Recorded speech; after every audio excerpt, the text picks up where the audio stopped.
Hey, what's up everybody? It's Thursday on Gender Queer Chat. This week's topic is how do you navigate gendered spaces? And this is a really great topic because it affects everybody who is gender non-conforming living in a gendered society. So, first off, I'll start with the medical system. When I am in the medical system, I check female, and that is because I have a female body and I feel like they are asking for your sex, not your gender. If it could be medically relevant, then I would way rather check, female and not make an issue out of it. I don't have an issue when they're asking for your sex and not for your gender. I really don't have an issue with checking female. As long as it's relevant to whatever, and really that's just the medical system. That's the only thing that it would ever really be relevant for in my point of view. So washrooms, I use the female washroom if it's a choice between like massive male washroom and massive female washroom. I will use the female washroom because I look female and you don't get hassled that way.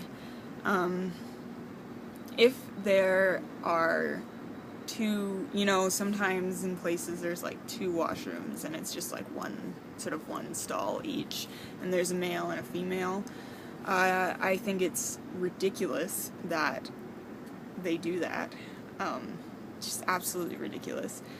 And I will use whichever one doesn't have a line.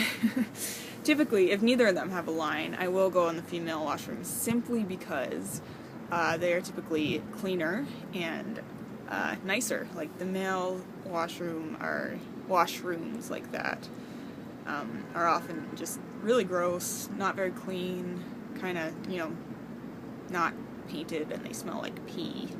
The female washrooms tend to be all painted and have like, flowers and potpourri and like nice shit in it. So I will, But if there's a line, and I've seen this countless times, I can't even tell you how many times, and that style of setup, and there will be women just waiting in this huge ass line for the women's washroom, and there will be nobody in the men's washroom, and nobody waiting for the men's washroom, and it's a single stall, and I think it's ridiculous that women will actually stand in line and wait for this washroom that has a little freaking picture of a dress on it. Like, it's so stupid. So I use the male washroom all the time in those situations.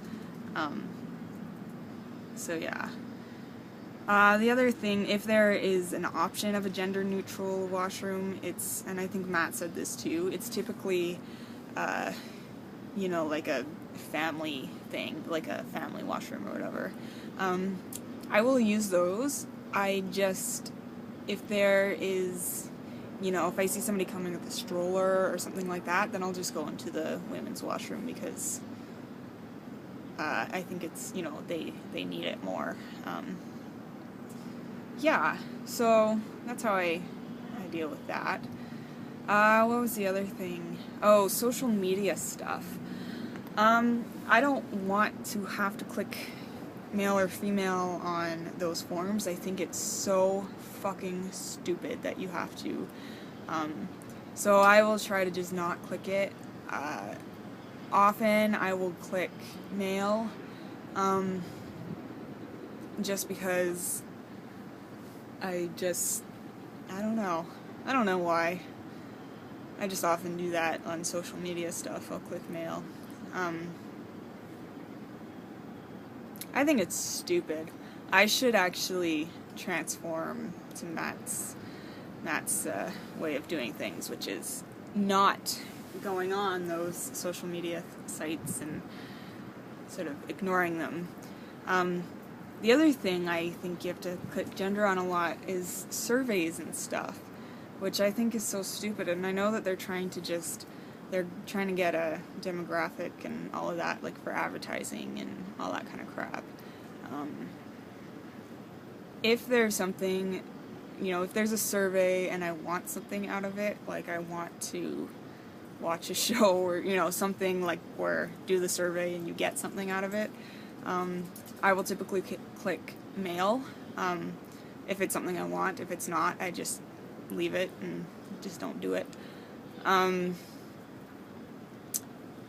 Yeah, I think that's about it.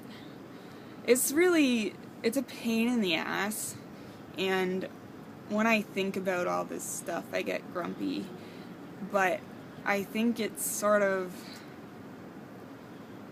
there's a certain amount of just kind of having to live in the real world. And by the real world, I mean like unfortunately, the society that I live in and most other people live in happens to be a gendered society. And I think that it's important to try to challenge that and try to change that and try to make a place for gender neutral or gender variant people. But at the same time, we have to live in that society while challenging it. So I think there has to be some kind of a balance between having issues, you know, like not getting too grumpy about living in this society and try to, you know, sort of deal with it and try to enact change at the same time. So, yeah, I think that's it for this week. I hope everybody's having an awesome week, and I will see you next Thursday. Bye.